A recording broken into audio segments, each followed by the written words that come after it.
এক একটা ভাষার গল্প না এক একটা মহাকাব্যের মতো। আর আজ আমরা ঠিক তেমনই এক ভাষার অবিশ্বাস্য জার্নির কথা বলবো। তার প্রাচীন শিকড় থেকে শুরু করে একেবারে বিশ্বজুড়ে পরিচিতি পাওয়ার গল্প। হ্যাঁ, এটা আমাদের বাংলা ভাষারই গল্প। কিন্তু একটা ব্যাপার কি, একটা ভাষা কিভাবে শুধু কথা বলার মাধ্যম থেকে একটা গোটা জাতির পরিচয়ের প্রতীক হয়ে ওঠে? মানে ঠিক কি ঘটলে এমনটা হয়? বাংলার যে জার্নি, তার গল্পটা কিন্তু আমাদের এই প্রশ্নের উত্তর খুঁজে পেতে দারুণভাবে সাহায্য করবে। চলুন তাহলে গভীরে যাওয়া যাক। তো আমাদের এই গল্পের শুরুটা কিন্তু আজ থেকে 1000 বছরেরও বেশি আগে, ঠিক যখন বাংলা ভাষার জন্ম হচ্ছে। কিন্তু এর শুরুটা, এর শৈশবটা কিন্তু মোটেও সহজ ছিল না, ছিল অবহেলায় আর উপেক্ষায় ভরা। এই টাইমলাইনটা একবার দেখুন। প্রায় 650 খ্রিস্টাব্দের দিকে মাগধী প্রাকৃত বলে একটা প্রাচীন ভাষা থেকে বাংলার জন্ম। এরপর সপ্তম থেকে দ্বাদশ শতক পর্যন্ত চর্যাপদের মতো সাহিত্য লেখা হলো। কিন্তু তারপর একটা বড় ধাক্কা। তুর্কি আক্রমণের কারণে প্রায় 150 বছর বাংলা সাহিত্যে বলতে গেলে কিছুই পাওয়া যায় না। এই সময়টাকেই ইতিহাসবিদরা বলেন অন্ধকার যুগ। তখনকার পরিস্থিতিটা ঠিক কেমন ছিল এটা দেখলে একদম পরিষ্কার হয়ে যাবে। একদিকে দেখুন সংস্কৃত। সেন রাজাদের আমলে এটাকে বলা হতো দেবভাষা, মানে রাজদরবার, পুজো আর্চা, বড় বড় সাহিত্য সব কিছুতেই ছিল সংস্কৃতের দাপট। আর অন্যদিকে সাধারণ মানুষের মুখের ভাষা, আমাদের বাংলা, যার কোনো কদরই ছিল না, কোনো সরকারি স্বীকৃতি তো দূরের কথা। তো যখন মনে হচ্ছে যে এই ভাষার ভবিষ্যৎ হয়তো অন্ধকারেই হারিয়ে যাবে, ঠিক তখনই ইতিহাসে একটা অদ্ভুত মোড় নিল। বাংলা ভাষা এমন কিছু পৃষ্ঠপোষক পেয়ে গেল যাদের কথা সত্যি বলতে কেউ কল্পনাও করতে পারেনি। হ্যাঁ, অবহেলা আর উপেক্ষার সেই দিনগুলো শেষ হতে চলেছিল।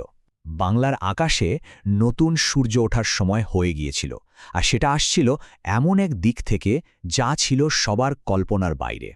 এই যে দেখুন, ইতিহাসবিদ দীনেশচন্দ্র সেন কি বলছেন, তার কথাটা কিন্তু অসাধারণ। তিনি বলছেন, মুসলমান কর্তৃক বঙ্গ বিজয়ই বঙ্গভাষার সৌভাগ্য ও শ্রীবৃদ্ধির কারণ হয়ে দাঁড়িয়েছিল। ভাবা যায়, যা ভাবা হচ্ছিল ঠিক তার উল্টোটা ঘটল।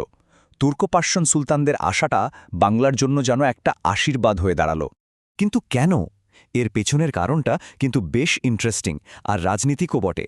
দেখুন, এই সুলতানরা তো বাইরে থেকে এসেছিলেন, তাই এখানকার সাধারণ মানুষের সাথে একটা যোগাযোগ তৈরি করা, তাদের কাছে নিজেদের গ্রহণযোগ্য করে তোলাটা খুব দরকারি ছিল। আর সে কারণেই তারা সংস্কৃতের মতো কঠিন ভাষার বদলে সাধারণ মানুষের মুখের ভাষা বাংলায় রামায়ণ মহাভারতের মতো মহাকাব্য অনুবাদ করালেন। গিয়াসউদ্দিন আজম শাহ, আলাউদ্দিন হুসেন শাহের মতো সুলতানদের জন্যই বাংলা একটা সাধারণ কথার ভাষা থেকে একটা সাহিত্যের ভাষা হয়ে ওঠার সুযোগ পেল। বেশ, মধ্যযুগের এই সোনালী সময়টা পেরিয়ে আমরা চলে এলাম ব্রিটিশ আমলে। আর ঠিক তখনই বাংলা ভাষার সামনে এসে দাঁড়ালো একদম নতুন একটা চ্যালেঞ্জ। আর সেটা হলো একটা স্ট্যান্ডার্ড বা প্রমিত গদ্যের অভাব। ব্যাপারটা হলো, বাংলায় তখন দারুণ সব কবিতা, কাব্য এসব ছিল, কিন্তু আধুনিক সময়ের জন্য যা দরকার, যেমন ধরুন খবরের কাগজ ছাপানো, স্কুলে পড়ার বই লেখা বা সরকারি কাজকর্মে ব্যবহার করার জন্য যে একটা গোছানো গদ্যের দরকার হয়, সেটারই অভাব ছিল। ব্রিটিশরা আসার পর এই সমস্যাটা আরও বড় হয়ে দেখা দিল। আর এই বিশাল সমস্যার সমাধানটা এলো ফোর্ট উইলিয়াম কলেজ থেকে। 1800 সালে ব্রিটিশ ইস্ট ইন্ডিয়া কোম্পানি এই কলেজটা বানিয়েছিল মূলত তাদের অফিসারদের দেশীয় ভাষা শেখানোর জন্য। কিন্তু এর একটা অপ্রত্যাশিত ফল হলো কি জানেন? এটাই হয়ে উঠল আধুনিক বাংলা গদ্যের আতুরঘর। এই কলেজের কয়েকজন দিকপাল ছিলেন যারা আক্ষরিক অর্থেই বাংলা গদ্যকে একটা শক্ত কাঠামোর ওপর দাঁড় করালেন, যেমন উইলিয়াম কেরি, যিনি ছিলেন বাংলা বিভাগের প্রধান। তারপর রামরাম বসু, মৃত্যুঞ্জয় বিদ্যালঙ্কার। এনারাই কথোপকথন, রাজা প্রতাপাদিত্য চরিত্রের মতো বই লিখে বাংলা গদ্যের ভিতটা গেঁথে দিয়েছিলেন। আর সেই ভিতের ওপরেই কিন্তু আজকের পুরো বাংলা সাহিত্য দাঁড়িয়ে আছে। এত শত বছরের পথ চলা, এত বিবর্তন, সবকিছুর পর বাংলা ভাষা তার ইতিহাসের সবথেকে বড় চ্যালেঞ্জের মুখোমুখি হল। এটা ছিল আক্ষরিক অর্থেই অস্তিত্বের সংকট। আর এখান থেকেই শুরু হলো ভাষার জন্য এক আপসীন লড়াইয়ের গল্প।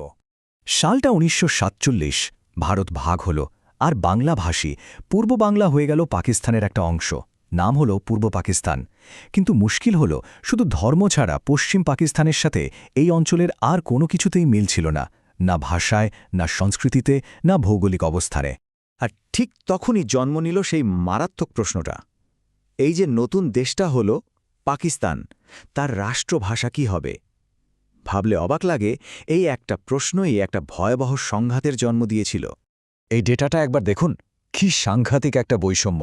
১৯৫১ সালের সেন্সাস বলছে পাকিস্তানের মোট জনসংখ্যার ৫৬%-এরও বেশি মানুষ কথা বলে বাংলায়, আর উর্দুতে মাত্র ৩% কিছু বেশি। অথচ কি আশ্চর্য, সরকার ঘোষণা করে দিল যে উর্দুই হবে দেশের একমাত্র রাষ্ট্রভাষা। এরপর ঘটনাগুলো ঘটতে লাগল খুব দ্রুত, ঝড়ের বেগে। ১৯৪৭-এ করাচিতে উর্দুকে রাষ্ট্রভাষা করার প্রস্তাব এলো। ১৯৪৮-এ গণপরিষদে ধীরেন্দ্রনাথ দত্ত যখন বাংলাকে অন্যতম ভাষা করার দাবি তুললেন, সেটা সরাসরি বাতিল করে দেওয়া হলো। ওই বছরই মোহাম্মদ আলী জিন্নাহ ঢাকায় এসে সাফ জানিয়ে দিলেন, উর্দুই হবে একমাত্র রাষ্ট্রভাষা। বোঝাই যাচ্ছিল ভেতরে ভেতরে প্রতিষেধের আগুন জ্বলছে, শুধু একটা বিস্ফোরণের অপেক্ষা।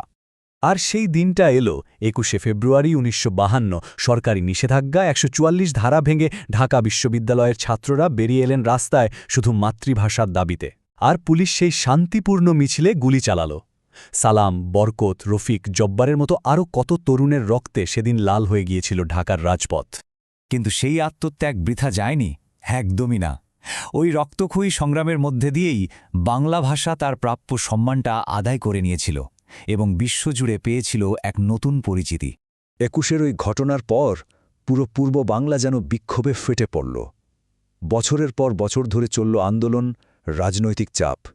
শেষ পর্যন্ত পাকিস্তান সরকার মাথা নত করতে বাধ্য হল। ১৯৫৬ সালে পাকিস্তানের সংবিধানে বাংলাকে অন্যতম রাষ্ট্রভাষা হিসেবে স্বীকৃতি দেওয়া হল। তবে বাংলার এই লড়াইয়ের গল্পের বিশ্বমঞ্চে অমর হয়ে ওঠার জন্য আমাদের অপেক্ষা করতে হয়েছিল আরও অনেকগুলো বছর। সালটা ছিল ১৯৯৯। এই ১৯৯৯ সালেই ইউনেস্কো ২১শে ফেব্রুয়ারিকে আন্তর্জাতিক মাতৃভাষা দিবস হিসেবে ঘোষণা করে। ভাবুন একবার, দিনটা এখন আর শুধু আমাদের ভাষা শহীদদের স্মৃতির স্মরণের দিন নয়, এটা এখন গোটা বিশ্বের সব মানুষের তাদের নিজেদের মাতৃভাষার অধিকার রক্ষার প্রতীক হয়ে উঠেছে। ঢাকার রাজপথের সেই সংগ্রাম আজ একটা গ্লোবাল লেগাসি। তো এই পুরো আলোচনাটা আমরা শেষ করতে চাই একটা গভীর প্রশ্ন দিয়ে। আচ্ছা, শুধু নিজের ভাষার জন্য, মায়ের ভাষার সম্মানের জন্য জীবন দিয়ে দেওয়া এমন ইতিহাস কি আর কোনো জাতির আছে? এই যে এক অনন্য আত্মত্যাগ, এটাই তো চোখে আঙুল দিয়ে দেখিয়ে দেয় যে বাঙালির কাছে বাংলা শুধু কথা বলার একটা মাধ্যম নয়, এটা আমাদের অস্তিত্বের শিকড়, আমাদের পরিচয়ের মূল ভিত্তি। এমন এক পরিচয় যা রক্ত দিয়ে অর্জন করতে হয়েছে।